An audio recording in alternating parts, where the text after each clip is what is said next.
Hello, welcome back to our channel. I'm Nikita Lambert, validation coach, and this is the second installment of our ICOC series. So I think it was last week, Asha and myself, we came on and launched a series about just different unhealthy dynamics and cultural aspects of the International Churches of Christ, and we addressed the hierarchy system and the leader worship, if you will, and the response to that video has been so overwhelming. People from everywhere finding us on every platform, Instagram, my email, Facebook, just pouring in with lots of thank yous. And, it's so great to hear someone finally say what I've been thinking or couldn't quite put my finger on.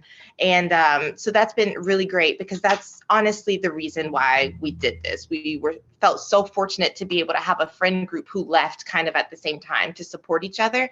And we know that that is just such a rare experience. So we wanted to come out and share what we've learned and what we've been through to be able to kind of provide that for you guys. With that being said, something else that has been a common theme is that everyone is high key triggered because it was a over 3 hour long conversation of just kind of trauma dumping and resurfacing all of these very difficult experiences that a lot of us have worked very hard to suppress. And then it's just kind of like fire hydrant blasted at you. Everything that maybe you thought had healed or you tried to put out of your mind or forget or move past. And then now it's just so clear, thrown in your face, and it's painful and it's hard. And I'm getting lots of emails saying like, man, I can't stop crying and I feel so much guilt and so much shame. And so Asha and we were talking and realized, man, we cannot continue this series without providing some support for everyone. We can't just continue to reopen these wounds and not provide you any suggestions or guidance for how to heal. I think it just wouldn't be responsible. It wouldn't be loving. It wouldn't be kind. And so we brought someone very trusted up here today. Her name is Erin Cuff. I'm not going to go too much into the intro. I'm going to let her introduce herself, but she is mental health professional who's also a former member of the International Churches of Christ. And we brought her on here just kind of as like some relief for everyone. And we wanted to do this before moving forward because, guys, that was just the beginning. That was just the overarching umbrella. We haven't even talked about gender roles. We haven't talked about what it's like being a Black or brown person. We haven't talked about, being exploited in your youth as a college or a teen person. We haven't talked about the weight and the guilt of being in the married ministry and keeping your family and your children in a system like this and how that can be difficult to face. And so we really wanted to have someone to come on here, a professional, to help and provide guidance and hope and healing before we moved on anymore. So without further ado, I'm going to hand it over to Erin, and she's going to introduce herself to everybody. All right, so Nikita, first of all, thanks for even having me on, for wanting me to join this space. So my name is Erin Cuff. I am a resident in counseling. So essentially I've gone to school, gotten all my degrees, all that good stuff, but kind of like how doctors have a residency period, therapists, we have that as well, because we want to make sure that everyone is taken care of. So I am a practicing therapist in the Commonwealth of Virginia. And I'm also a qualified mental health professional as well. So that's what all those letters and stuff mean behind my name. But I have letters, so I'm grateful for that. So I'm going to be sharing a little bit about just things from, like Nikita said, like a therapist and a mental health standpoint. But we did kind of want to give a caveat, like Nikita was saying, that if at any point you feel like, ooh, this is a bit much for me, know that you can turn it off. Like, you don't need our permission to do that, of course, but this is a lot. Like, I'm sure a lot of you guys either just left or left a long time ago or thinking about it, or maybe you're going to stay and that's just how things are. But like I tell my clients, if your spidey senses are tingling, it's usually for a reason. So listen to your body, especially a lot of us who, because like she was saying as well, I was a member of the ICOC, Hampton Roads, and a few other churches, and I'll talk about that as well. But being that we were in a place where we lost our autonomy and our ability to choose how we spent our time, where we went, and so many other aspects of our lives, it's really important for us to gain that sense of self back. And so even please, please, please use that while watching this video and the rest of the series as well. Like if you feel like it's too much, you can pause it and come back, take a walk. Or if you're not ready to watch it anymore, don't. Do what's best for yourself in your healing process. Yes, definitely. And I think that is so important for you to say and powerful about tuning into your intuition and your autonomy. Because I know for myself, and I've heard so many other people say that when you leave this environment, you're so out of touch with what you even think, what you even feel. Like I know for years I would say, I'm tired. And it was, well, I just think you're being self-focused. If you were repenting, then you would be refreshed. Well, you know, serving people energizes you. And it's like, you know what else does? A nap, a good meal, spending time with my family. And so you're taught to not listen to yourself. But yes, please do what's best for you. So Erin, before we dive in, how long ago did you leave and what was the reason? So I was in the ICOC from 2013 to 2020. So I was in Hampton Roads, but also I was in the Greater Richmond Church of Christ because I'm from Richmond, Virginia. So I'd go back home for breaks when I was in the campus ministry, and then I was in the young professionals ministry there as well. And then I did like a summer in a ministry internship in the Potomac Valley Church, which is like in the Fredericksburg, Stafford, Woodbridge area of Virginia. So yeah, I left in 2020. And you want me to go into why it was that I left? Sure. Yeah. All right. So even just to give you an idea. So like I said, I was there for 7 years, from 2013 to 2020. I got baptized when I was 18. So fresh into campus, first of all, I was in band. I was in band camp. So that's how I got introduced to the church.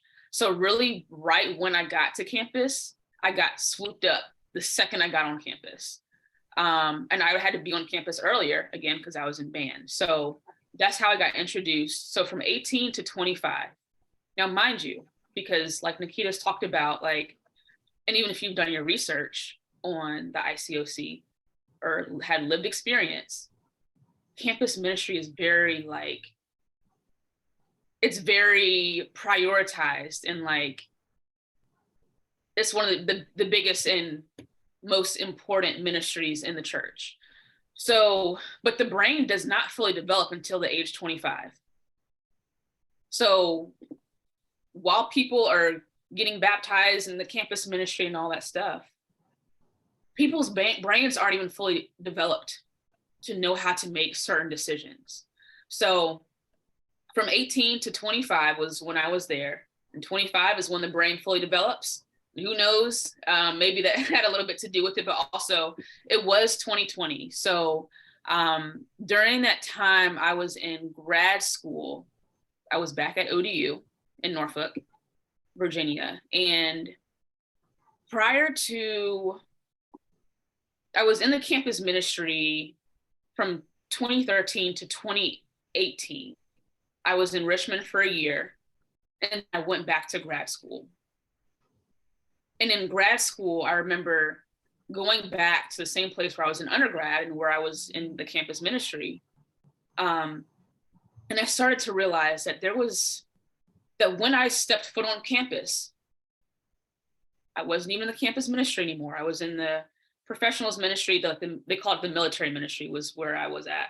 But my body started to respond to being back on campus. And what I mean by that is I felt really anxious when I got on campus. And I didn't quite understand why. Mind you, I'm going to school at that time for clinical mental health counseling. So I'm going to school to be a therapist. And I'm getting on campus and I'm like, why is it that my body has such this aversion to being back here? And then I thought about it and I was like, the last time I was here, all of this chaotic stuff was happening in the campus ministry. It was really bad. And then I left and I moved to Richmond.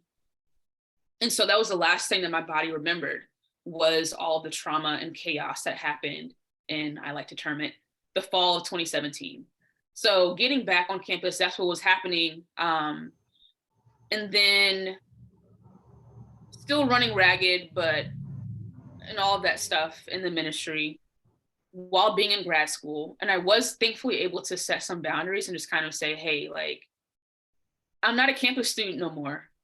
I'm not going to be leading Bible talks. I'm not going to be doing these, discussions, because I was in leadership for a pretty big time while I was there.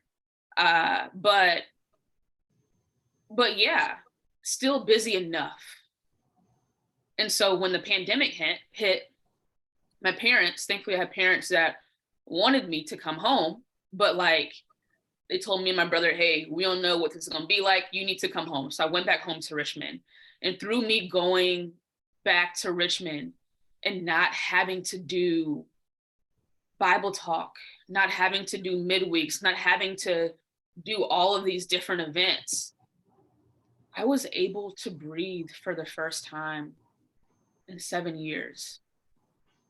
I truthfully love the quarantine, but like, I think, and Nikita, I listened, watched the video as well. And it seems like a lot of people, a common thread was 2020 was a year of just where people were able to be still. We were all forced really to be still, but I think through that stillness, I was able to see truth.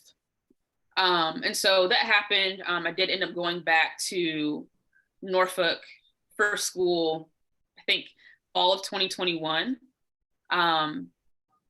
Having noticed like, hey, stuff still like doesn't seem right. I don't think I want to be here. And I noticed at that point that this is an unhealthy place to be. Hampton Roads was handling the whole racism thing, Black Lives Matter, in the way that wasn't helpful. It was pretty bad. And then people weren't even taking COVID seriously. So like I had people, again, I was in the military ministry, who were going on base, sharing, knocking on barracks. I'm like, the governor it's a lockdown. Why, what's happening? So just different things like that helped me to see, man, like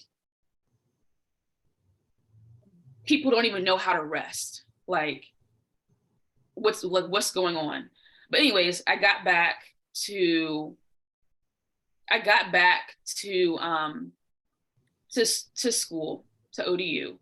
And at this time, like there were jokings, and Nikita even hinted at this in the video, and Asha, that people would kind of joke about how intense campus was. And I remember it was me and a few other women that were campus leaders prior to had just got together during the summer, went on a little vacation, and we spent time just kind of talking about everything that was going on, everything that happened in the church, everything that happened when we were on campus. And it was kind of like this running joke that, like campus was really traumatizing. And then it made me think, and I was like, we all joke about this and we know this is an inside joke, but how come, like, we need to actually talk to people about this. So I went and I talked to one of the head evangelists' wives. And I was like, and again, at this time, I'm in grad school, I'm learning about therapy stuff. And I was like, this church is spiritually abusive. And she was like, that's a really like heavy term. And I said, I know it's a heavy term and I don't use it lightly because, people just throw like words out there willy-nilly. And I'm like, I understand the weight of my words and what I'm saying. And she's like, well, can you give me some examples? Like, what does this look like? Why, like, I've never heard of this before.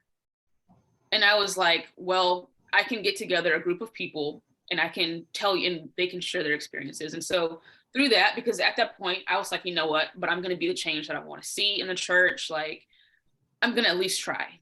So that was my effort in trying. I gathered a few people who were campus leaders at that time, at the time that I was there. And we met with the lead evangelist of the Hampton Roads Church and his wife, and I think an elder or two were on the call. And not much of anything happened. And so, their response was, wow, like, we didn't know these things were happening. Just like really like gaslighting and all of that stuff. So coming back to school, I realized, like in the fall of 2020, again, my body was responding when I would pull up to the church building. I was getting anxious. I was getting just overwhelmed. I didn't want to go inside. And for me, I've learned about myself that my body warns me that I'm in danger before my mind even knows. So even for some of you guys, that may be the case where it's like, like, why is this happening? Or like, sometimes a lot of illness happens, and that's how anxiety or depression shows up, or trauma shows up, is through the body. And so for me, my body was screaming at me, Aaron, this is not good. This is not safe. Get out. So at that time, I was really trying to look at different churches to see where it was that I wanted to go, because I still wanted to be connected to somebody. I just didn't know if it was going to be the ICOC. Then I told a few trusted people, because I knew that if a lot of people knew, that it would be made a really big deal. And one of the trusted people that I told ended up telling that head evangelist's wife. And it was blown out of proportion.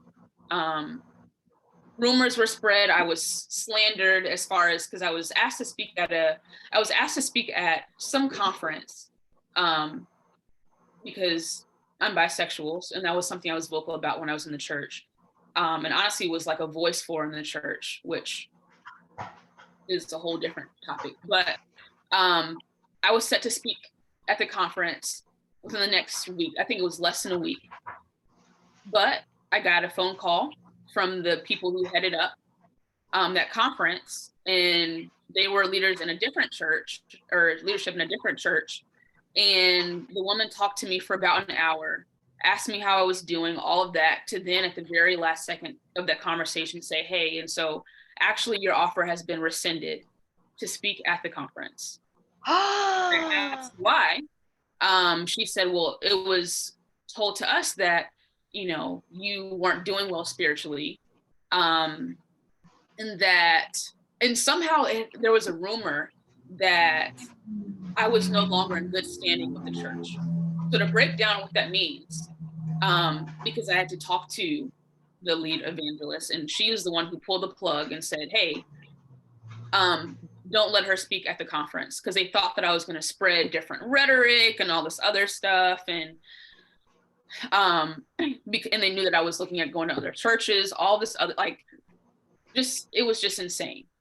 And so by not in good standing, that meant that somehow someone told somebody that I had gotten kicked out of the church and that I had fallen away. And so essentially that was one of the icings on the cake. Between that. That's crazy.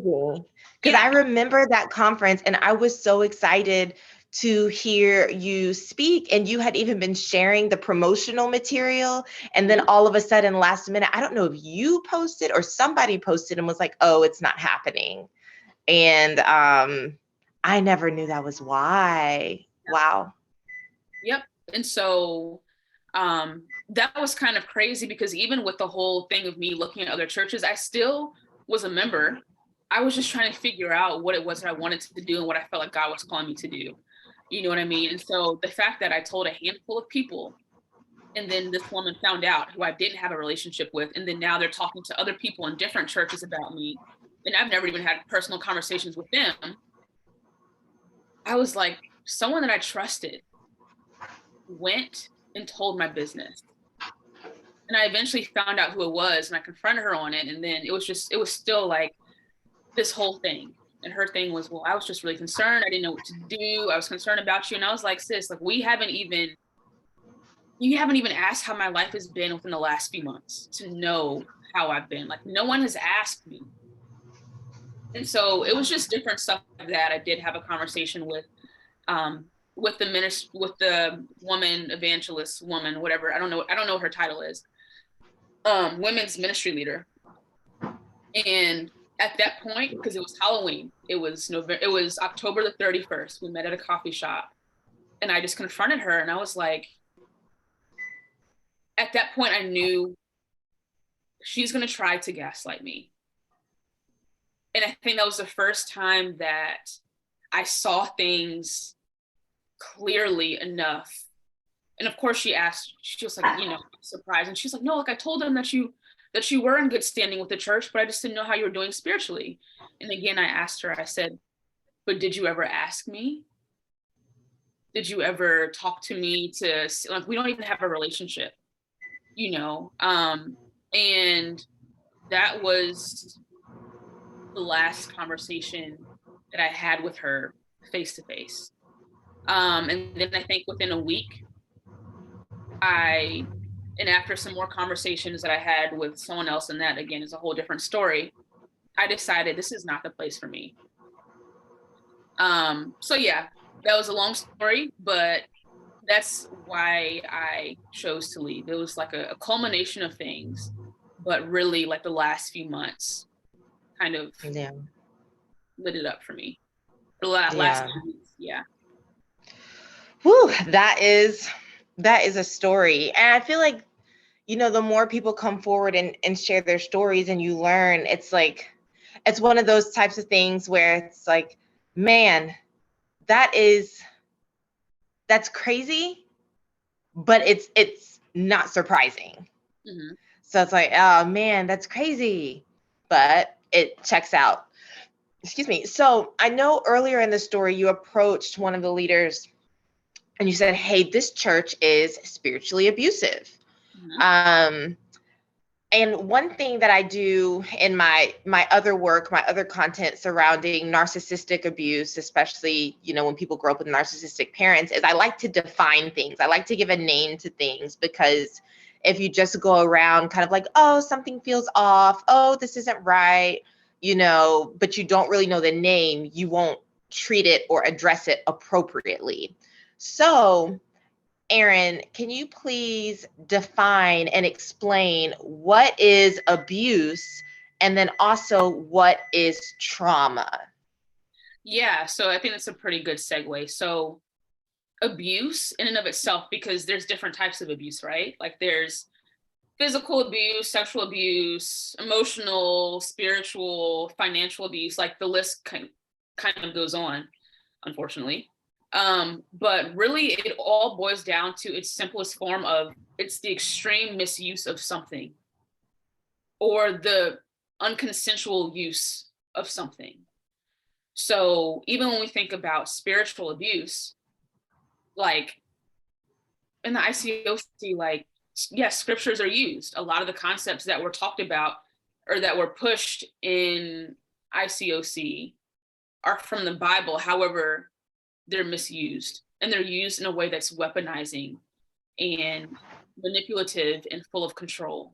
And so abuse also has, like, there's common themes of that within abuse: manipulation, control, and things of that sort. So that's kind of like just a really basic term of abuse. And then when it comes down to trauma is an event or a series of events that alters how a person functions. So whether that is as an individual, how they function themselves, like just their day-to-day lives, how they view the world, how they view relationships, and this concept, how they view faith, because a lot of people who have left from the ICOC, they don't know, like, it was difficult for me to know up from down, it felt like. And there were a lot of people who have difficulty even reconciling their faith after they leave. So yeah, and then with trauma as well, it can impact people differently. So two people can have the same experience and then view it. One person may call it traumatizing, another person may not. Like, I know people who've left from the ICOC and they were able to find another church, fine. But then I've met other people who've left the ICOC and they've had to be literally mentally hospitalized because of the mental toll it took on them in their lives. And both experiences are equally as valid. So yeah, that's kind of like the definitions that I would give for both abuse and trauma. Thank you. So then what about for the people who will say, well, every church has problems. No church is perfect. The church is made up of imperfect people. And so of course, the church is not going to be perfect. So how would you explain the difference between the average church's problems and the abuse and trauma that people are describing experiencing in the ICOC? Yeah, and I think that's a good question. And I think another question to ask would be the difference between unhealthy churches versus unhealthy churches. Okay. Because yes, the ICOC, first of all, as far as the differences, going back to your original question, it's a big system. The literal international churches of Christ. So they have locations all over the world. And on a macro level, makes it more damaging because it's widespread and the system works cohesively and together in the same way, in a lot of different ways. However, when you think about regular churches, because every church, like you said, every church has their stuff, no one's perfect. And I can't even really speak to a lot of issues on individual churches because for that reason. But I think even a difference is on a smaller scale. I don't know. I feel like it's macro versus micro in a sense. Someone could be in a smaller church and it has all the different issues that the ICOC has, but it just may not be as known because they're a smaller institution, But I don't know, those are my thoughts as far as ICOC versus regular churches. Mm-hmm. Yeah. So what kinds of things happen in the ICOC, specifically kind of common threads that you've seen or heard about can be categorized as, potentially abusive or traumatic for people? Yeah. And so even with that, because there's actually this,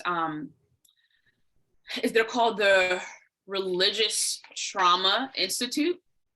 They have a YouTube channel and a website, and they do training for mental health professionals and for church leaders, I believe. But they created something called the Religious Power and Control Wheel. And I don't know, if some people are familiar with the cycle of abuse or the domestic violence, power and control circle, it's similar to that, except for it's literally based off of religious power and control. So if you don't mind, I'm going to read off a list of what it is that constitutes, what's in that wheel.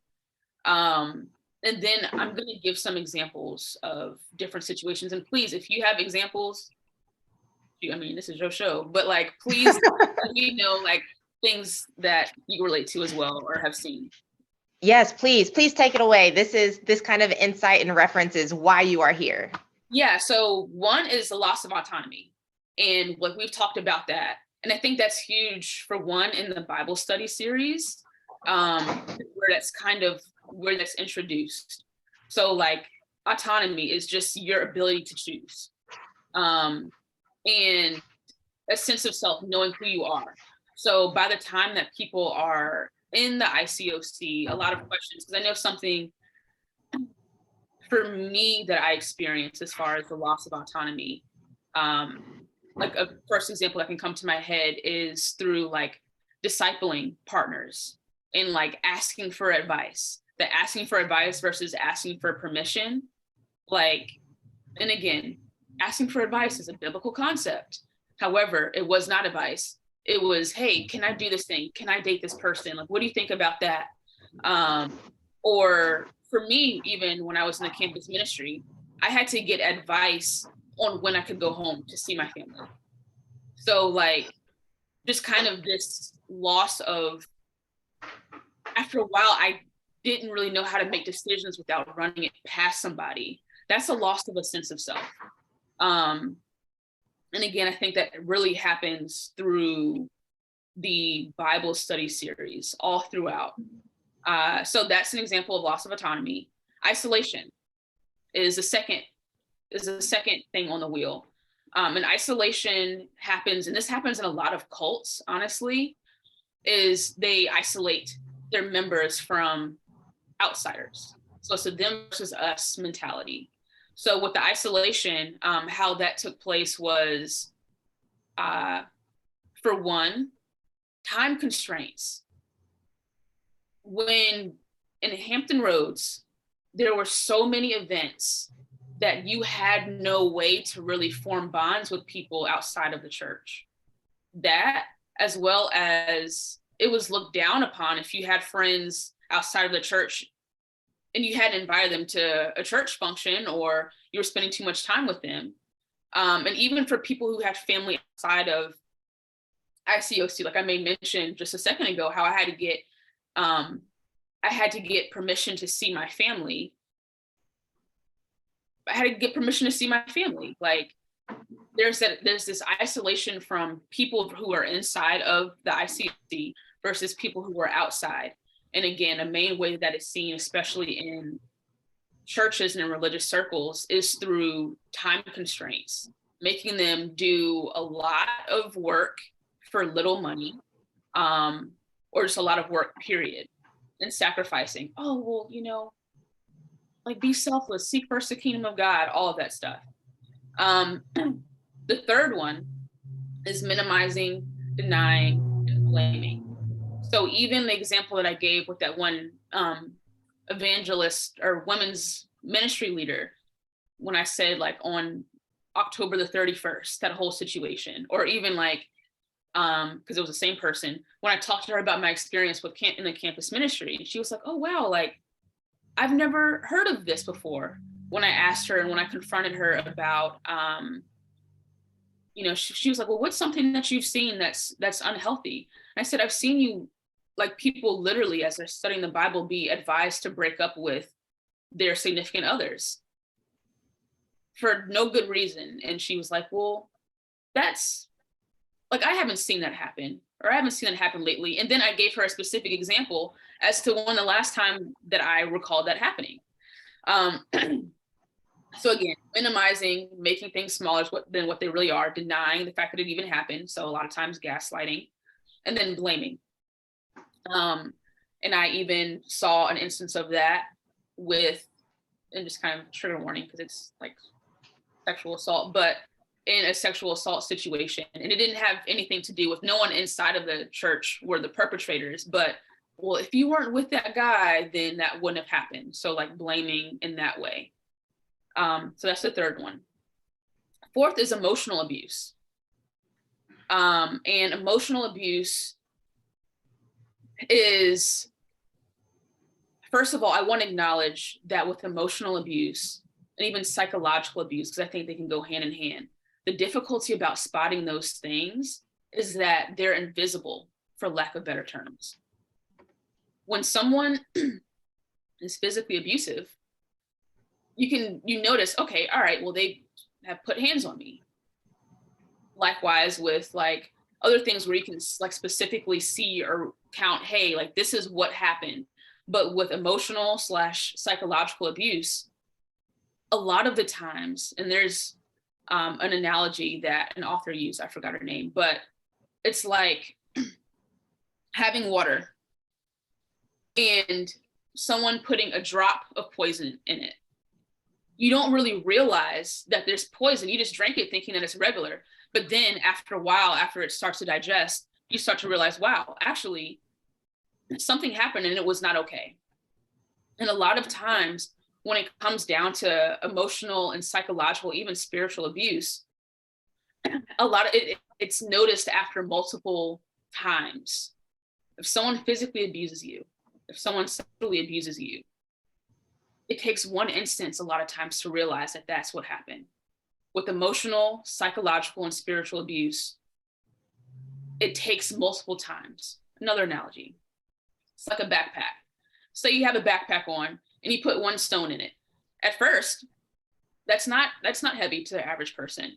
But after a while, if you keep adding stones to that book bag, after a while, you're gonna feel like you're drowning. You're gonna be weighed down by the weight of that backpack.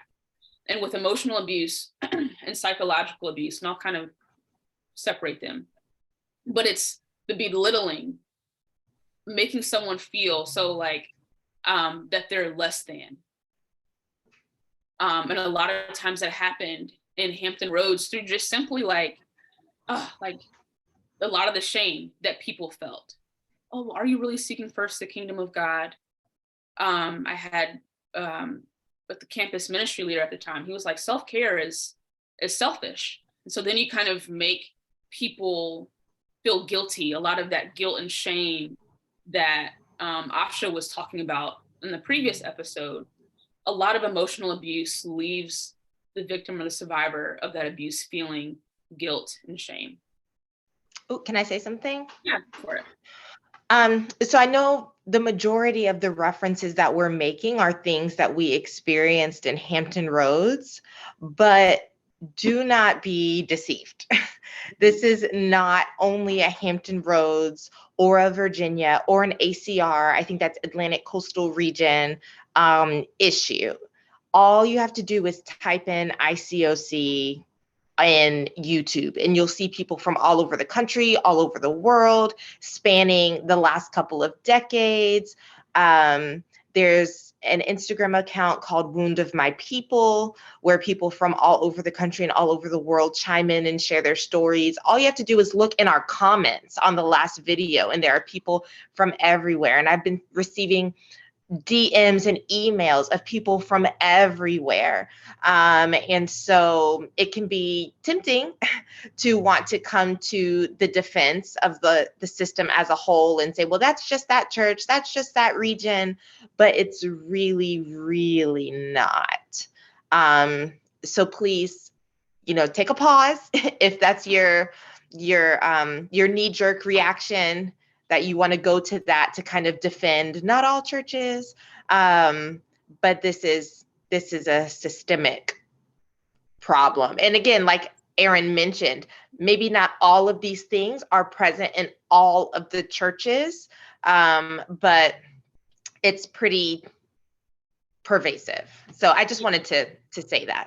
And that's a good point too. Like, obviously, like Nikita said, we both were members of Hampton Roads, but it's widespread. That's what makes a system a system. Like, systems generally function off of the same wavelength, so to speak. Like, that's what makes a system just that. So yes, there are differences, but for a lot of things, there are commonalities, and all you have to do is just search it up. So yeah, that's that as far as emotional abuse. Psychological abuse is similar, kind of goes hand in hand, but psychological abuse is driven specifically in making a person question their sense of self. So a term that's used, that's being thrown out a lot, is gaslighting. And gaslighting is not when someone disagrees with her, like, oh, well, I can't remember it, in the sense of like they genuinely don't remember it. Gaslighting is a manipulation tactic, and it's done specifically with the intention of manipulation, control, and making a person question their reality in their very essence of their being. So that happens as well. Fourth on the list, or fifth, is spiritual abuse, which kind of goes hand in hand with all of those things, but also on top of that is using the weaponizing of scripture. The weaponizing of scripture, as well as things like, the us versus them mentality that I was talking about. But also when it comes to spiritual abuse, we're the only church if you leave from us, then you're going to hell. You're damned. You've fallen away. Like there's no hope for you. And how that happens in the ICOC, like I have heard a few people say, oh, like we're the only church, but very few people have I heard say that. A lot of the times it's, well, I'm sure there's other churches out there. We just haven't found any yet. So if you leave, then it's like trying to, again, make sure that you're relying on them, because if you leave this church, you're not going to find anywhere else. So yeah, that's that. The next one is threats, accusations, and intimidation. And I don't have any, well, I mean, I guess an accusation was that I was trying to spread different rhetoric on that conference I was going to be a part of. But I don't know, Nikita, if you have any examples or know any examples of like threats, accusations, and intimidation happening within ICOC. I've heard some things about the guys in the ministry. Like I know my husband was in a Bible study with the campus leader at the time, and they were in a restaurant, a public place. And I don't remember which study it was or anything, but the ministry leader began to like raise his voice and yell at the guy. And the guy was like, "Are you yelling at me right now? Are you really yelling at me right now?" So needless to say, he didn't finish the Bible study series. And the minister, to my knowledge, like never came back and apologized or owned up or anything like that. But that was kind of par for the course with that one particular leader. From other things that I've heard from other people, intimidation, I think with the women in my experience, it's been other things similar to what you experienced, where it would be implied that if certain things, like if you didn't fall in line, then like, oh, you might not be able to lead, or you might not be able to date this person. And so I remember actually even when Horace and I were dating, that the women's ministry leader, was discipling me and trying to open my eyes to some things. And I asked, what did I ask? Something about like, how do couples deal with it? Because he and I were dating, and she was like, well, some people, they just realize they have to break up. And so, so she's not saying you need to break up, but it's just kind of implied that if you don't get it together, I don't know how much longer I'm going to be in support of this relationship. And Horace and I more than Horace, went through a whole lot in our dating and engagement that I'll talk about. But yeah, definitely feeling kind of strong-armed and intimidated there. So much so that even in our last pre-marriage counseling session, the women were like, "How do you feel?" And I was like, insecure as heck. Like, I feel like the leaders are just letting me marry him. Like, no one's happy for me, and everyone feels like he's settling. And I should just thank my lucky stars that it didn't get snatched from me. But of course, I didn't have all of that rhetoric, all of that vocabulary. I just was like, I just feel insecure. Like, people don't really want this. For sure. But yeah. Yeah, and I think those were good examples. And I was even reminded of like an intimidation one. Someone that I was really close to, he was in the process of figuring out, hey, like, do I want to stay or do I want to go? Kind of around the same time that I was. And he met with an evangelist, and the evangelist was like, pretty much gave him an ultimatum. I've actually heard that a few different times. He was like, well, I know you were trying to figure stuff out. Like, we need to know now, like, what it is, like, whether you're staying or whether you're going. And then the guy didn't take too kindly of that. And I said, I guess you can take my name off the list. So it didn't really work with him. But a lot of situations like that I heard, especially in 2020, where people were trying to figure things out and they weren't given the space to figure those things out. And so I think a lot of intimidation, even fear mongering, was used to kind of like get to make people make a decision. And then there's two more. There's economic control, which a quick example of that can be people giving, what is it? Tithes and contributions or special contributions. That's really, yes. People giving, being forced to give 14 times their regular time contribution offering. And I remember in multiple churches in Hampton Roads, but also in the Richmond church as well, being scolded as a congregation if the goal wasn't being met of how much money that they wanted to raise. So yeah, that's an example of economic control. And then lastly is sexuality and gender defining. And I think a lot of that can go into people who are not heterosexual like myself. Like that was a huge thing I was told when I was studying the Bible, that a part of my repentance and to have a relationship with God, I had to stop wearing sweatpants and not wear any sports clothes. Or I wasn't allowed to, well, just purity culture in general is really heavy, but like people, like guys and girls aren't allowed to be in the same room with each other one-on-one. And then for me, being a bi, it made it even more difficult because I'm like, okay, well, I'm attracted to men and women. And there were times when like I knew I couldn't hang out with guys, and that made it difficult to even like get to know my boyfriend at the time. So it's like, huh?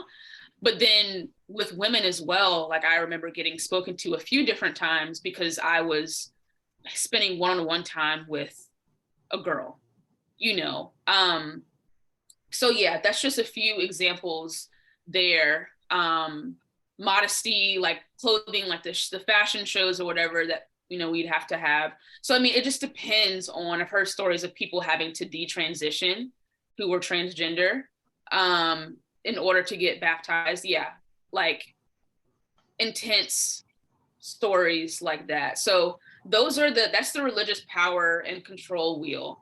And again, you can find that the Religious Trauma Institute, like put all of that together and they have like the actual wheel. You can just Google it or whatever. But yeah. Thank you for sharing that. Yeah, I'd never heard of that. So with laying all of that out, and then even with Asha and I talking for like over 3 hours about things, there are still some people, which is understandable, who are in this kind of limbo and in this confusion. And so why do you think, or what have you learned about why it can be hard for people to realize that they have been like actual victims of abuse? I think that can be complex depending upon the person. For one, it's a lot of new terminology. Like, again, going back to like physical abuse, like that's easy to kind of, people know what that is. When you say to someone, I was spiritually abused, or this is spiritually abusive, a lot of times people are like, what the heck is that? Or they may say, oh, well, that's just church hurt. And it's like, ooh, that one is like nails on a chalkboard. It's like, no, there's a difference between church hurt and spiritual abuse. Like church hurt can be spiritual abuse, but it's not all this, like, it's not all the same. So I think like new terminology could be a little bit why, and they don't even know how to define what it is that they're experiencing. Another thing as well is that, first of all, no one joins a cult. No one goes into it with the aspect of, you know what? This is a cult. I think I want to join this. This seems like a ton of fun. We're sold a lot of times for the people who were brought into the church, like we're sold this pamphlet of what it is that we're being a part of for me, it was, man, these people look like they really go after God. They're, you know, they're trying to save souls, like just that that zeal and that desire to know God. That was what brought me. That's what was sold on my brochure. For other people, it may be belonging, it may be community. And so that's what people are sold into. For people who who were just kind of born into the ICOC, you ain't have no choice. Like, you did not have that choice. And so for a lot of people I see who grew up in the church their whole lives, I find that a lot of times it's harder for them to leave because it's all that they've ever known. And so if I've been here and this is all I've ever known, like, what do I do now? Like, what is that going to mean about my identity? Because this has been it. This has been it. And that whole thing is being stripped away. And it may be difficult to kind of reckon with the fact that, wow, like, I've been sold a lie. My family has been sold a lie. What am I going to do now? How am I even going to move forward? Something else can be because people are simply brainwashed. Like, brainwashing helps, like, you're blinded from what the actual complete truth is.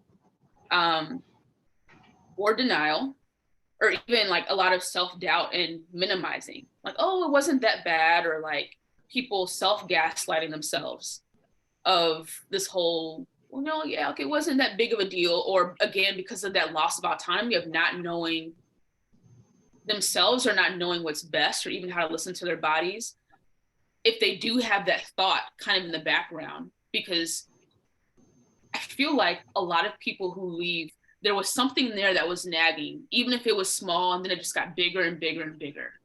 And so for people who maybe have that small voice, they may be like, oh, well, just kind of push that to the side. Or no, like, it's, you know, it'll be okay. Or it's not really like that. Or I'm blowing it out of proportion. And then I think there's some people who just don't want to be a victim.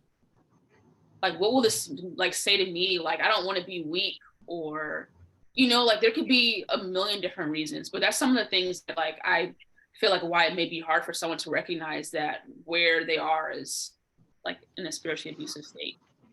Mm-hmm. Okay. And so I know at the beginning you gave the caveat, which was great, a little disclaimer, trigger warning, like, hey, if you start feeling a sort of way, feel free to step away from the video, whether it's this one or any other video surrounding these types of topics. What kind of responses or reactions might someone have when watching a series like this, or even when having a conversation with someone about this? Like, I know for me personally, sometimes conversations will come up and I'll cry talking about it or remembering things, or even something that was new for me, like, you know, the last couple of years since I've left, I've been able to mentally process a lot of things, and I've cried a few times on the way, but I don't think I've emotionally processed as much or really allowed myself to feel. And that's been huge since launching the first video, and all these conversations coming up and people telling me their stories, and even me thinking deeper about what happened. Yeah. And so I've been experiencing chest pain, and I've never had chest pain. Like, I feel like my heart is like constricting. And sometimes I'll be talking to my friends, I'm like, whoa, I actually literally need to change the conversation. I can't even finish this sentence. I need to change the conversation because I might have to go to the hospital. So what are some other, I guess, things that people might experience surrounding this conversation and this content? Yeah, so something that's important is, again, like, I can't stress this enough, because people talk a lot about mental health, but we're holistic beings. So yes, mental health is important, but also our bodies and how it is that we function, like, they're interconnected. They can't be separated. So with that, it may be really complex. I often ask my clients when they come to me with anxiety, depression, PTSD, I ask them where they feel it in their bodies. And a lot of times, again, because people may not be in touch with that, especially like if you're in the United States, a lot of times it's just go, go, go. And then people don't like to sit with their feelings because it's uncomfortable, or they're afraid of what sitting with their feelings will bring up. So For one, it could look like you said, chest pains. Sometimes for people who experience anxiety, people can experience it anywhere, whether that's sweaty palms, whether that's feeling lightheaded or faint, heart palpitations. Anxiety attacks can be so intense that they feel like heart attacks, literal heart attacks. And sometimes the only time to decipher if they're having a heart attack or a anxiety attack is if they go to the hospital. So that's an extreme example. As well, it could look like people getting like certain forms of like gut health. So you have to look and see, like, if you are finding that you're having a really upset stomach all the time, there may be something there, because that happened with me, where like my gut health was torn to pieces. And a lot of times too, people who are under immense amounts of stress and are in constant levels of traumatic like settings, they can develop like autoimmune disorders as a result. So like, again, those are extreme cases. But on the day-to-day, just think about like sweating, lightheaded, dissociation, which I don't know. I don't want to like get too like too like big into the lingo. But for those of you who aren't familiar with dissociation, there can be different types, and maybe like Nikita, I can put a resource about what dissociation is, because even that looks different in different people, where they're feeling like they're out of body experience, or they can feel like time is slowing down in front of them. So a lot of times, yeah, like time is slowing down in front of them, or time is going too fast, or like there's just a whole bunch of things that can happen to people when they're faced in like traumatic situations, or even as like these videos are coming up for them. Yeah.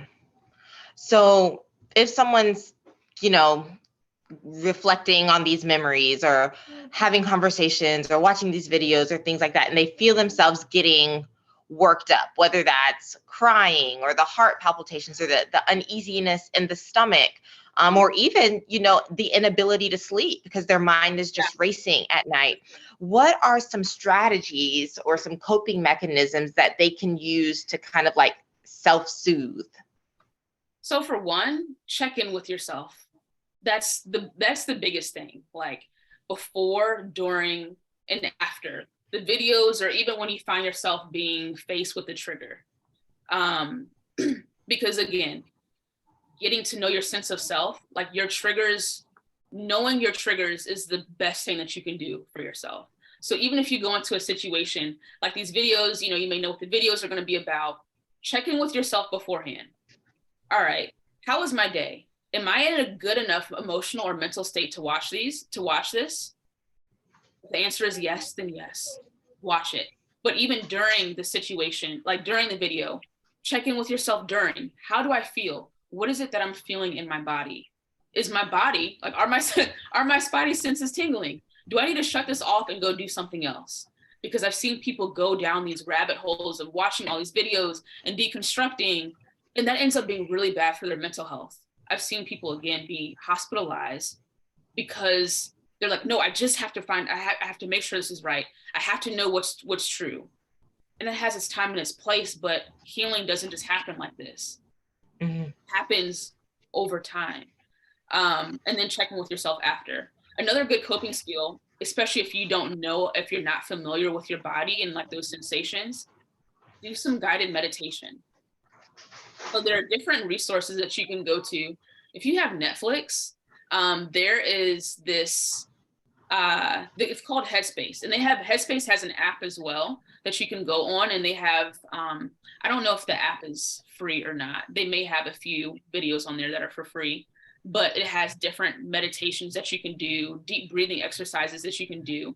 Because the thing is, when you're anxious, your heart rate goes up, but getting yourself to breathe peacefully and like regulate your breathing. First of all, breathing is free most of the time. So it's like, that's something that you can always do to just kind of like, because when you get worked up, that's the first thing to go. So doing those. Another one is, I think it's called Calm. That's an app that you can go on. And then something that you can do for free, go on YouTube. I do it with my clients all the time. And I just type in guided meditations for anxiety or for stress or for PTSD. Yeah, that's for free. And they even have them from ranging from 5 minutes all the way up to hours, all the way up until you can use it when you're asleep. And it just kind of plays for 8 hours. So that would be like, those are some positive coping skills that people can use, as well as disconnect from from social media for a bit if that's what you need to do. I know like the ICOC is in the news a lot with the Rolling Stone article, and just other people are posting stuff. You don't have to be updated on every single story, on every single post. Like, if you need to take a break, take a break. The amazing thing about the internet is that it will be there. Like, if you choose to come back, it will be there. So yeah, those are some things. And then get some fresh air as well. If you can, get outside, connect with nature. If you believe in God or a higher power, go to somewhere that you feel connected in that space. And then lastly, a good positive thing that you can do, because a lot of times people can just be in their heads. Find someone that you can trust and talk to about it. Like, not everyone has the resources for therapy, and all that stuff, but a lot of times getting it out is better than keeping it in, because a lot of times that's how people can negatively spiral, is by just holding everything in and not having that positive outlet to get it out. Yeah, definitely. Especially if, like, for the people who have been gone a long time and kind of rebuilt their lives, or even for people who were only in for a short amount of time. Because just because you were only in for a short amount of time does not mean that you were not impacted, or that the hurt that you feel is not valid.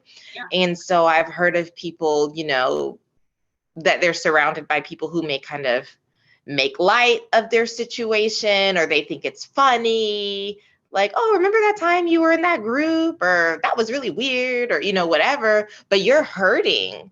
That's hard. Like, it's not funny. Like, obviously some of the things, they're laughable because they're outlandish, but the hurt that you feel, the impact that it had, it's not funny. So one thing that I really appreciated about this community that just kind of came together overnight is, if you go back to our first video, something that I haven't seen on any other YouTube content ranging any topic, almost every single comment has between like at least 3 to 10 likes.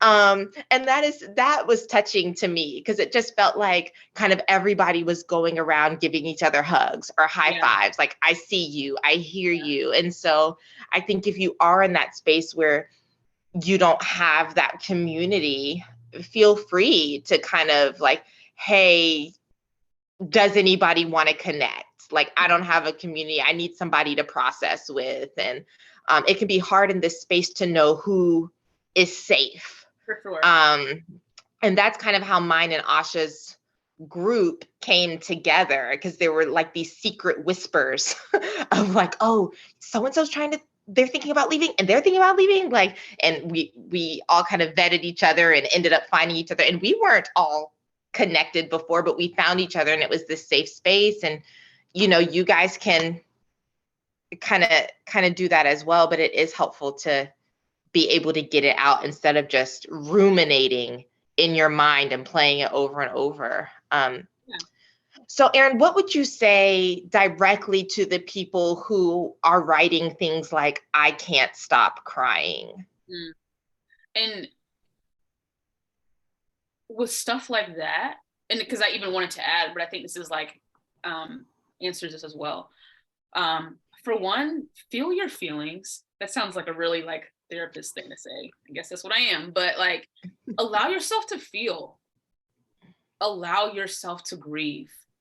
Like, that community, whether it's you grieving the loss of a community, whether it's grieving your innocence, whether it's grieving the time that you spent as a part of that organization, whether it's grieving the friendships, just grieving what you hoped your life would look like. I think that's really important, to just allow yourself to feel, whether it's the good or the bad. Because the thing about cults and unhealthy relationships or situations, it's not 100% bad 100% of the time. And so you may realize that, man, like, no, I actually did have some fun situations there. Like, I missed the songs, or whatever the case may be. I missed that security in knowing where I stood with God. Yeah. Yep. That's okay.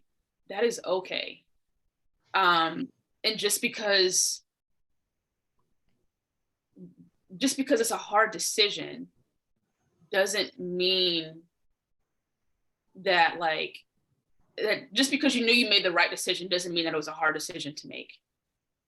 And so I think just allowing yourself to be real with it, and to even, like, because people oftentimes will gauge, well, oh, like you said, Nikita, some people are like, oh, well, I've only been here for X amount of time. I knew someone who studied the Bible for a period of time. He didn't even get baptized. But when I talked to him years later, he and I would, keep in touch even after he left. But the last time I spoke to him, I think was last year, he was like, Aaron, I still haven't been to another church since. Wow. He only studied the Bible. He wasn't even there for a full year. Someone else was there for, I was pretty close to. She was there for less than a year. She was like, I couldn't read the Bible or go to church for 2 years. And so, like, there's no number or timeline on when it is that your healing will finish or stop or start, or even this whole concept of healing, because I know therapy is really big right now. And please go if you have the resources to, but, like, it's not a fix all. There's no such thing as 100% healed. So even for those of you who were like, which sucks because no one asked for this to happen, but, like, there's no such thing as 100% healing. You may be 96 and be in a much better place than you were when you were 25, but there may still be that one thing where, like, ooh, like, I don't know if I'll ever cold contact, evangelize ever again. And that's okay. That's okay. So that's what I would say to the person who's, like, in this place of crying. Maybe that's what you need to do. Is just get it out. Because tears is really healing. Now, if you feel like you need, like, extra help outside of that, please seek that. Please seek that. But allow yourself to feel.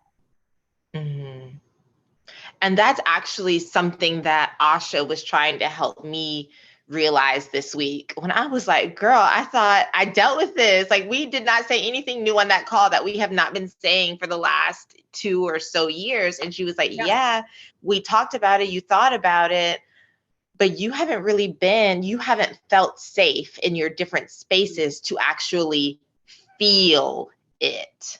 And I think that is what has been happening for me since we started this series, is, like, understanding on a deeper level the weight of what happened and actually feeling it. And so I'm in the space now where it's like, okay, I think it's time to actually really feel the hurt, feel the grief, feel the anger, all the things. So transitioning. Did you want to say something? Yeah. So, like, even on top of that, again, me and my analogies, but I kind of, like, think of healing as, like, cleaning your room. So when you're doing a deep clean of your room, sometimes it has to get messier before it actually gets cleaner. Yes. And so when it comes down to it, like, yes, there are going to be different levels that you have to heal through. And maybe in one point of your life, you're like, okay, cool. Like, I went through and dealt with that. But then when someone is in a different stage of life, something else may hit all over again, and they have to work through it in a way that they didn't know that they needed to. And that's okay, because, like, it's not a linear situation. Yes, thank you for adding that, because that can be, especially when you've been conditioned to be so, like, productivity focused and efficiency focused. It's like, no, I was making progress. Why am I back here? But just to keep in mind, like, it's not linear, and it doesn't discredit what you've done, but it's just going to look different now. Yeah, absolutely. And even people's relationship with God, because that's something that I've, like, it still is difficult for me, to be honest. I'm not ready to go back to church. It's been almost 3 years. I'm not going, not because I don't love God, but because I don't feel safe.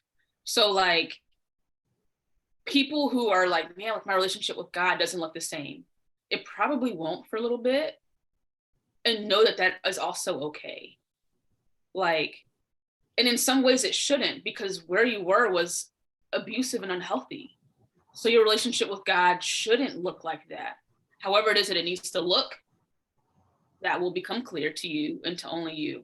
But, like, don't compare yourself to the productivity, the Bible studies, the baptisms, the events that you're going to, because that was riddled in abuse. So yeah, I'm done on that. And no, I think that's a great point, because that's something that people can ask also, is like, well, where am I supposed to go? What am I supposed to do? What is it supposed to look like? And that stressed me out in the beginning when I first left. But then I was able to kind of settle in and think like, oh, it is for freedom that Christ has set us free. Like, I get to be free. Or just knowing how big and wide God's grace is, and that nothing can separate us from it. And how you talked about, how scriptures were weaponized. It's so funny because these types of things were shared with us, but never in this light. It could never mean this. It could never mean that you could kind of figure it out. So because if you tried to figure it out on your own, Satan prowls around like a lion looking to devour you. So don't you dare leave the safety of the herd. So that's really helpful input that you offered, because that's something that can consume a lot of people. But I do think it's great that God is so big and so wide, and so all-encompassing, that he's not going to leave us for trying to find him in a healthy way. For sure. And that's something I had to, like, come to terms with as well. Like, even something that helped me to get to that step of, okay, I think this is time, was like the scripture just coming to mind of like, what was it, Abraham, when who was going to the promised land? Abraham? Lord Jesus. No, Moses. It was Abraham. I'm pretty sure. Okay. Like all the old guys. But yeah, so he didn't know where it was that he was going. God just told him to go, and then he went. And it took him a long time. He wandered for a while. And that's just what it was. And so for me, I'm like, okay, I feel like God is the one leading me to be like, hey, you need to go. I know where I was going to go. I just knew I didn't need to be there anymore. And so that for me was helpful. Of like, all right, like, I just know this is not it for me anymore. This is no longer beneficial to me or my relationship with God. So. Yeah. And that's one thing that I shared with Horace too, was like, because I grew up in a very non-religious household. Like, we went to church a couple times, but nothing really super implemented. And so through the ICOC was how I came to learn the scriptures, and was how I was kind of introduced to the concept of having a relationship with God.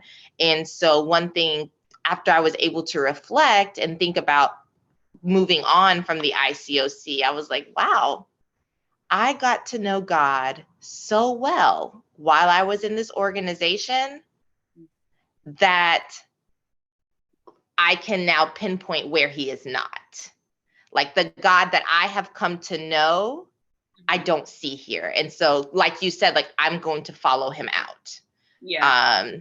And so that was a really cool and empowering, although somewhat scary moment, that like, no, I do trust my relationship with God and where he is leading me. And it does need to be out of here. Yeah. That was good. That was good. Thanks. So yeah, transitioning, I've also gotten in touch with, or some people have gotten in touch with me who are actually in communication with, the lawyers involved in the lawsuit, or thinking about getting in communication with them. And so then, of course, there's this whole multitude of emotions surrounding that, like fear, guilt, confusion, all of these things. Why do you think that those types of emotions come up? Because you would think like, oh, someone hurt me, someone hurt others. Yes, I'm going to report them. Justice can be done. But why would someone feel these conflicting emotions about coming forward with something like that? I think a few reasons. One, like, Mm-hmm. it's hard. It's hard for people who've been abused to speak up. One, out of fear that no one will believe them. And we've already kind of talked about, like, with spiritual abuse, how that's difficult to even like put your hands on if you've never experienced it. So I think that could be it, as well as the system in and of itself. Like, you and Asha talked about in the previous episode, like it's used to protect a certain amount of, like, a certain type of people. A lot of times it's leadership. And even though, like, it's a church, it's still a business, and it's an organization that has to be, it's a business that's being run. And so they want to protect their business. I think that could be a little bit of it as well. Like, it's not common for people who've been abused, even experienced different types of abuse, to not want to speak up in general. Some people may have families that are there and they may feel torn in that way. Also, it was their community, so people may feel torn in that way. As well as it can just be a lot of work. And it's like, man, what if I do all this work and tell people, and they're still, like, it comes up empty, and they still get to do what they were doing to other people? That can be very defeating, as well as it can be re-traumatizing. Like, it's like, not only do I have to go out there and get the effort of getting a lawyer and all this stuff, but do I really have the mental capacity to sit here and process through, like, relive all of my trauma all over again? Like, there's just a lot of different things to consider, that I can imagine people may feel those things. Mm-hmm. Yeah. So now what about, I'm just trying to kind of address the different groups of people that I've been seeing arise. So especially with the next episode centering around dating and marriage and raising your family, there are some people who have come forward even before that episode has come out saying like, oh my gosh, I can't believe I led my family into this, or I allowed my family to stay here, or oh my gosh, what have I allowed to happen to my children? What are some healthy and appropriate ways that they can process that guilt and shame or whatever else they may be feeling? One, again, like, therapy is really helpful. Like, going to a trained professional that either specializes in religious trauma or that is just trauma informed in general, like, is going to be, like, really helpful if you have the resources to do so. But also, I think something that's equally as big is the ability for that person to be able to forgive themselves. Mm. Like, again, no one joins a cult. No one goes in with that intention. And so, like, sometimes I find that it's easier for people to forgive other people than it is for them to forgive themselves. And so that's something that, with that person or with those people, I would encourage them, like, to explore what it is that looks like for them. Because if they don't forgive themselves, then it's always going to be this thing of, like, just guilt and shame. And I even, like, I had to myself go through and forgive, like, I had to, like, journal through and essentially have a conversation with my 18-year-old self of, like, okay, that was like, I had no idea that that's what was going to happen. Because I can look now and be like, dang it, like, why did I do that? Like, or why was I there for so long or whatever? But when I look back at my 18-year-old self, I have so much compassion because she came in with the purest hearts and the purest intentions to want to serve God and to want other people to want to serve God. If I knew, hey, like, this is a cult that's going to be really damaging for myself and for other people, I would have like sprinted the other way. You know what I mean? And I think even for those people, they would probably say the same thing.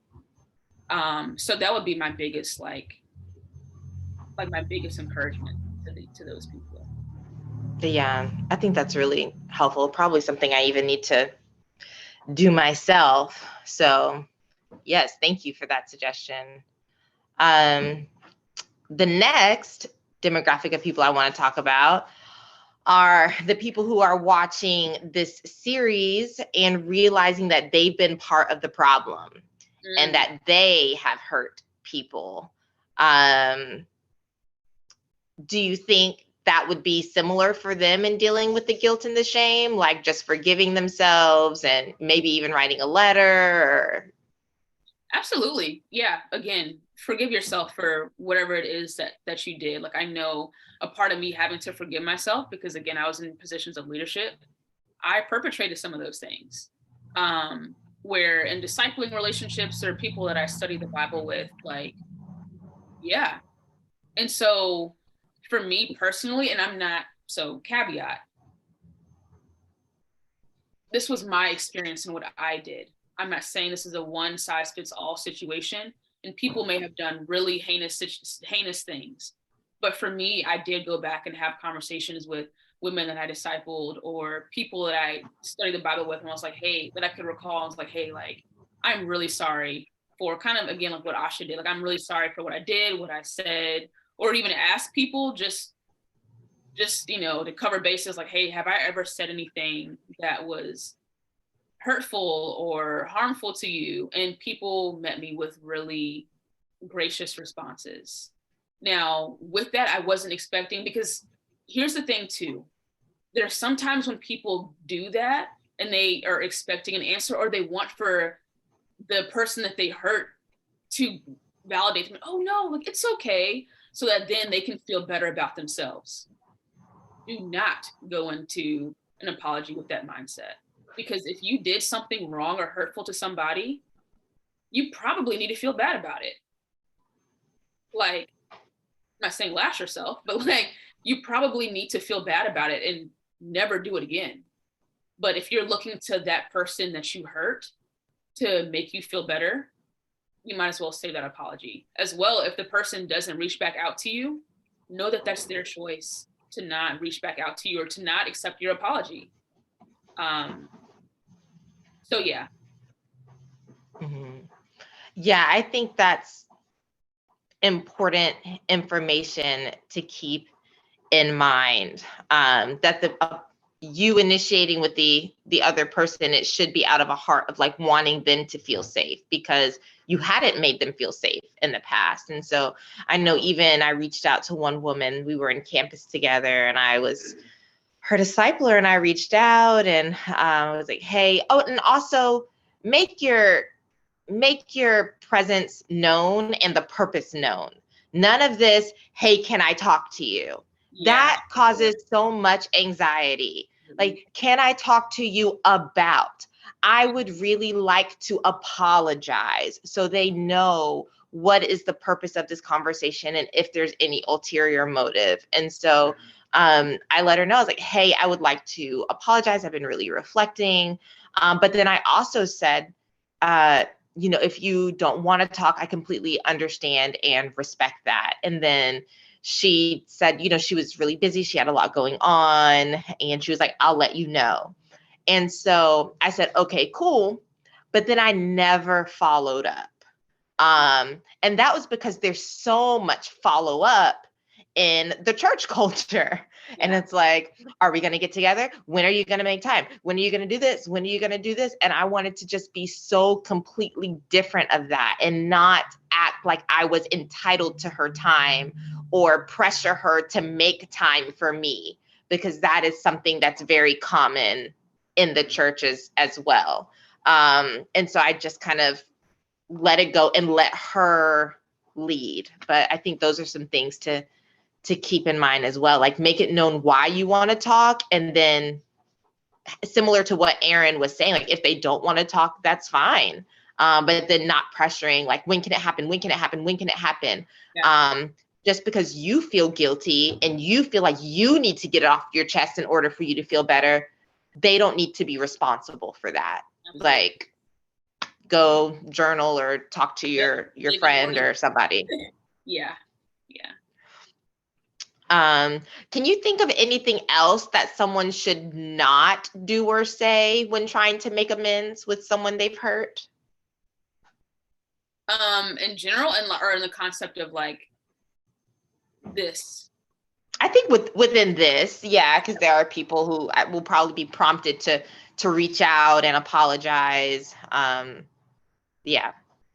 Yeah, I think as far as things that people shouldn't do, I think if you are still in the church and you're trying to stay there, do not try to invite them back to church. Please don't do that. Yeah, give them space. Like, I think, you know, what you were saying, Nikita, as far as like letting people lead what it is that they want to do. Yeah, like, let them lead. If they don't want to respond, that is an answer, and respect their boundary. But other than that, no, I can't really think of anything else to not do. Just act like you got sense. Like, don't make it worse by in the name of trying to apologize. And again, like, monitor your motives for why you're trying to apologize. If you're trying to, like, are you apologizing because you feel bad that you genuinely hurt somebody or could have hurt somebody? Or are you apologizing because you just want to be seen as a good person? Or even because the Bible told you so? Or like, because even that, like, that may not be from your heart. It's just like, oh, well, like, I'm following this rule, so let me do X, Y, and Z. So yeah, that'd be my encouragement, is to just like examine your motives as to why it is that you're apologizing in the first place. Mm-hmm. Yeah.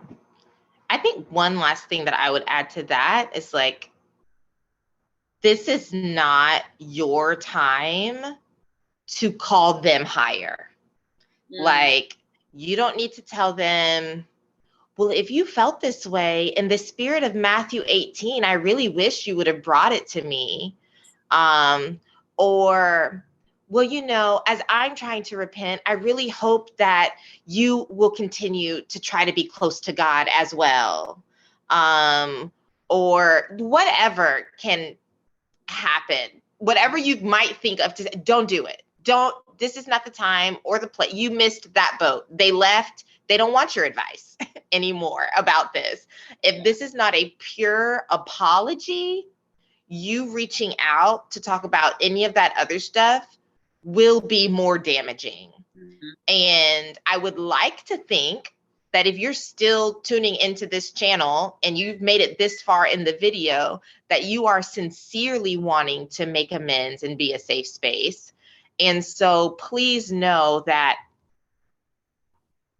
God is not holding you accountable for this person's character and spirituality in this conversation. This is not the time for iron to sharpen iron. Just apologize and move on. Yeah. Let's see, what is next? Okay, so last group of people, people who are staying in the church and they're trying to find their way to decide, should I stay, should I go? Or people who decidedly are like, my job, my role is I'm going to stay to try to help things change and be better. I'm going to meet with the leaders. I'm going to organize. I'm going to this and that. And we are going to bring about change and repentance. For those types of people, what types of signs do you think they should look for in their bodies or their mental state that would indicate that this may not be healthy for them to continue that venture? So I'm assuming that if you are still in church, that you would be praying. It's just an assumption. I don't know, maybe do stuff differently. But like maybe doing that a little bit, as well as far as within your body, because people experience bodily stuff differently, like or sensations differently. So it's kind of hard to say. But I think if people do like guided meditations, or if they do like mindfulness practices, then that's how you become more familiar with your body sensations. So like a quick thing to do with an exercise you can do is think about like if you experience anger, what things do you experience? Like how do you feel that in your body? Some people, they may clench their fists. Some people may get a headache. Some people may clench their teeth, or their heart may start racing. Like those are just a few things that happen when someone may get angry. Their fist may fly, who knows? But when it comes down to like being in space and you know that stuff is off, but you're trying to be that change, take notice, like recall different situations, if you can, of when you went and you confronted somebody on injustice that was happening. What were the sensations that were happening in your body then? Did you feel heard? Did you feel like safe to express those things? I think are good questions to ask. And then as well, like, is this worth your mental state? If you are in a place where, yes, you're trying to be a change that you want to see, but this is causing you immense amounts of stress and turmoil, and you're not doing well, like in your physical health or in your body, every time that you're about to go have this conversation and take on the world and try to change the system, and you're on the verge of a panic attack every single time, that may be something for you to like, because I'm not going to tell you what to do. I am not God. That may be something for you to examine if it's really worth it or not. Mm-hmm. Because again, yeah, systems are systems for a reason, in my opinion. Right. They work how they're supposed to for a reason, in my opinion. Right. And you know what? I will push back a little bit on that. Just on the, in my opinion, I think a system by nature, by definition, it is designed to run a certain way. And I would like to point that out, that our experience in this church, I think especially as Black women, when we share things, it gets questioned and picked apart, like we don't know what we're saying, when it's actually factual.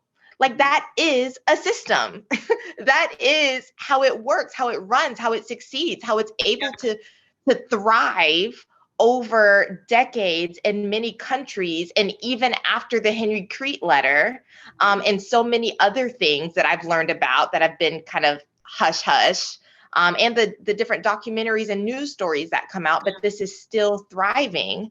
And so for you guys to be able to see in real time that this mental health professional, intelligent, grown woman, because we're speaking about the church and know how people can get flustered about generalizations about the church, would say, and I'm only pointing it out because I do it myself. Something that is a fact, a definition, like, well, I think, in my opinion, that's how systems work. It's like, no, ma'am, that is how they work. You do not have to gaslight yourself. But for her to, even that, I feel like is just little residue of how we've been treated when we try to bring up patterns or things that are not favorable about the church. So I did just want to point that out, like, no, that is a system and that is how it works. But back to the whole, are you getting stressed? Is it worth it? That is what caused me to make my final decision to leave, because I was on the Unity Task Force. I was having conversations with I was having conversations with various leaders. An elders couple was mine and my husband's disciplers or spiritual mentors. And so I was trying and I was fighting. I didn't want to quit. And I was buying into the rhetoric of you don't walk out on family and all of that.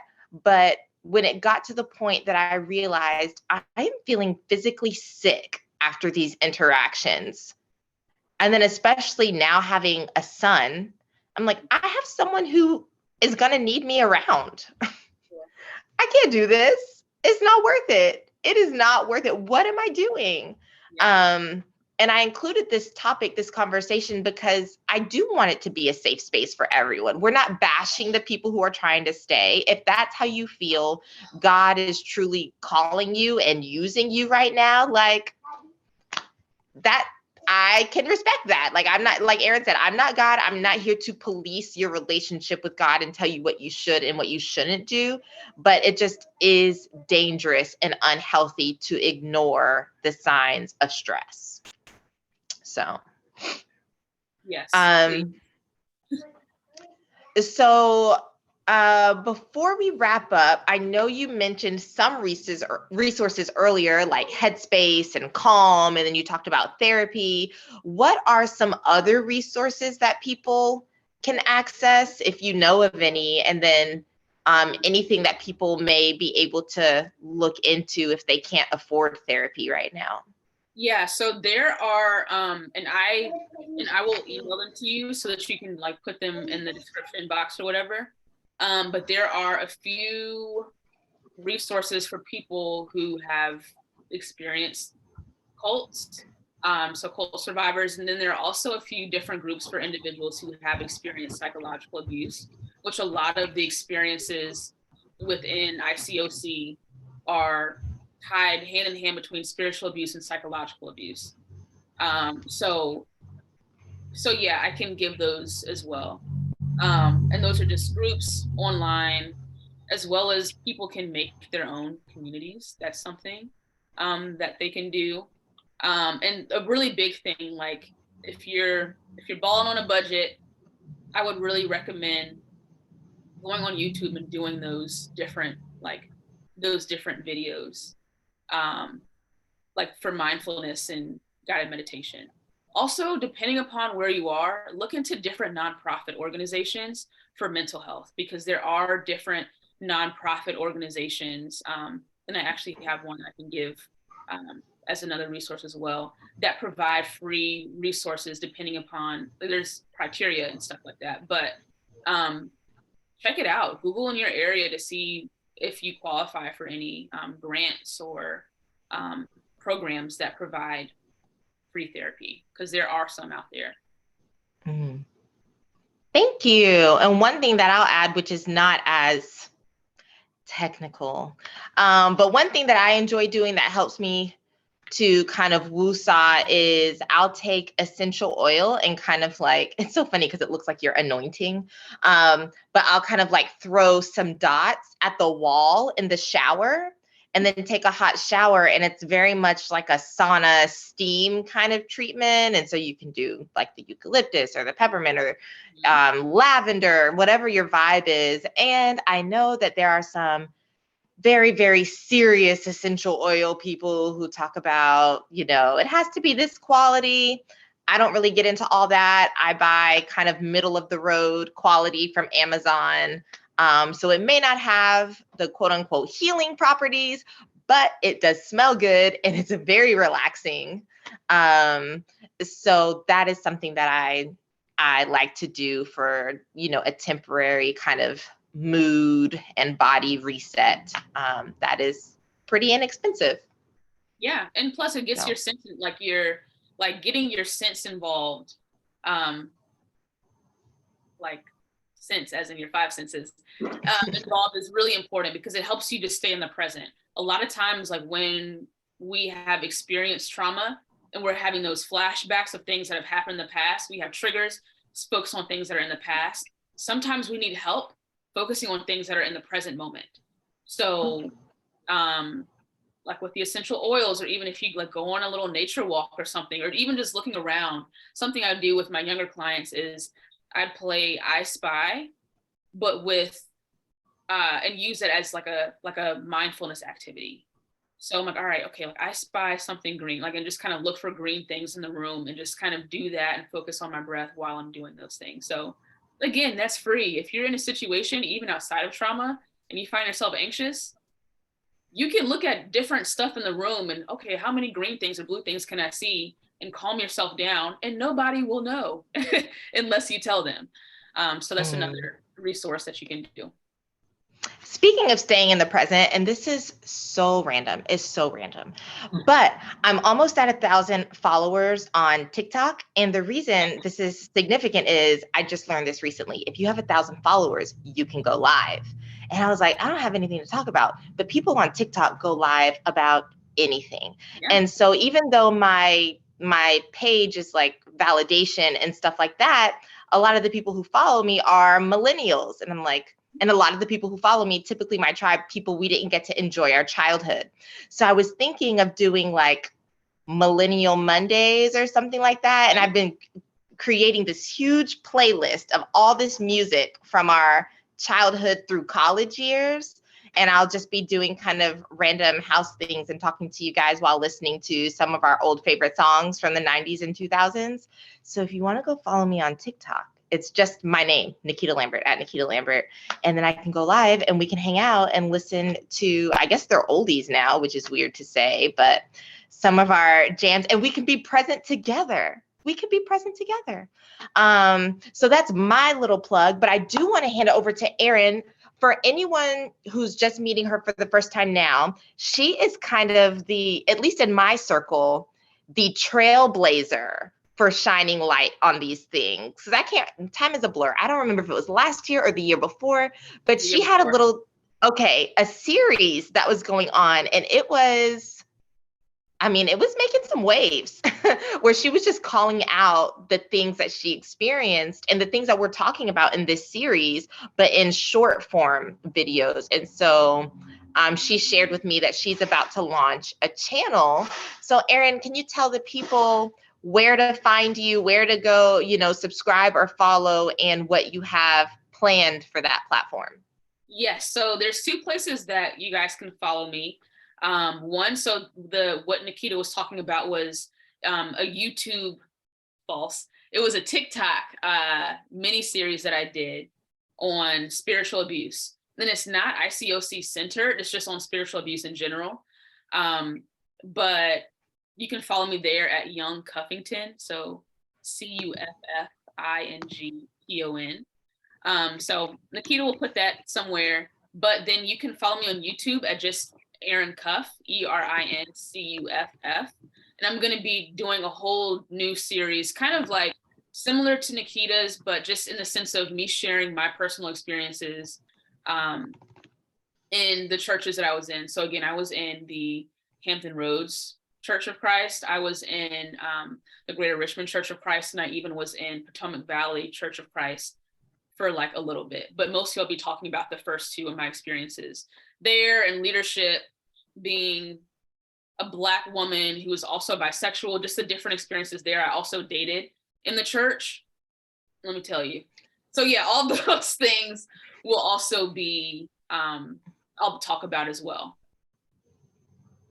Yeah, so I'm really, really excited about that, because I just think the more people are vocal and shining their light, like, it's just really powerful and validating. And I know when I was in my space of considering leaving and trying to make sense of what I experienced, I went and watched a lot of videos from people over the years on YouTube, just to hear that I wasn't alone, just to hear that I wasn't crazy or making things up, or that I wasn't prideful or bitter or divisive or critical. And the list goes on. We can name all the lingo. And so I think as each person comes forward and tells their part of the story, it just really paints this more complete image that hopefully can help others to find freedom or avoid giving it up in the first place. So, Yeah, Yeah. Is that's there any? Oh, go ahead. oh, I was gonna say, like, and that's the whole point of like me wanting to like share my stories and my experience. You can only do so much on TikTok, but like, but yeah, I just want to be able to help people. Like, if people are on the brink of about to join, then I hope that can be helpful. If people are on the fence, I want it to be helpful. And then if people have left and just kind of need some of that solace again, like you said, to know that they're not crazy, especially when other people haven't experienced those things. Like we're just here to expose the truth in our experiences as well. Yeah, for sure. So before we log off, is there any last, little gem that you wanted to leave with the people, or you feel like we covered everything? I think we covered it all. Yeah, I just am appreciative of you allowing me to come to your space, speak to your people, all that good stuff. So, oh, also, yeah, Yes. it feels weird the like, comment, and subscribe. I feel like that's a joke, but yeah, no, for sure, definitely go over to my page. My aim is to have stuff by the time that this drops. So yeah, look forward to interacting with you guys. Yeah. Well, you might not have that time because I was just going to upload it tonight. Because people are hurting. They are hurting. But even with that being said, I'm so glad you said that, because the last little thing I wanted to say is if you're watching this the same night it airs, or even within the first few days, I won't have all of the resources that she was talking about in the description, but come back because I will edit and add. And we want you to have that. So I will have her TikTok up there, her Instagram, any other way that, you can get in touch with her that way. But in terms of the helpful resources, please do come back and visit, so you're not just kind of thugging it out here with no support and no resources, because that really it's torturous. So yeah, anyway, thank you very much for joining. Oh yeah. I was gonna say, then in that case, since you're dropping this tonight, please look for my stuff by the end of this week. So for those of you who are watching later, look on January the 20th, 2023. The stuff will be there. We love a woman with a plan. Mm-hmm. So, okay. Well, I think this is it. We've said goodbye 10 times now, but I think this is really it. Yes, please do like, comment, subscribe, share with anybody. Even if, like Aaron alluded to, it wasn't an ICOC experience, but just any spiritual abuse that someone has experienced, I think this would be helpful for that community. I do follow some ex-evangelical and deconstruction sites, and a lot of our experiences can be similar when there was abuse in church. And I think this information would be helpful for anyone in that kind of space. So yeah, just keep spreading the love, the information, the knowledge, the resources. We're definitely going to heal in community. So until next time, we will see you on the interwebs.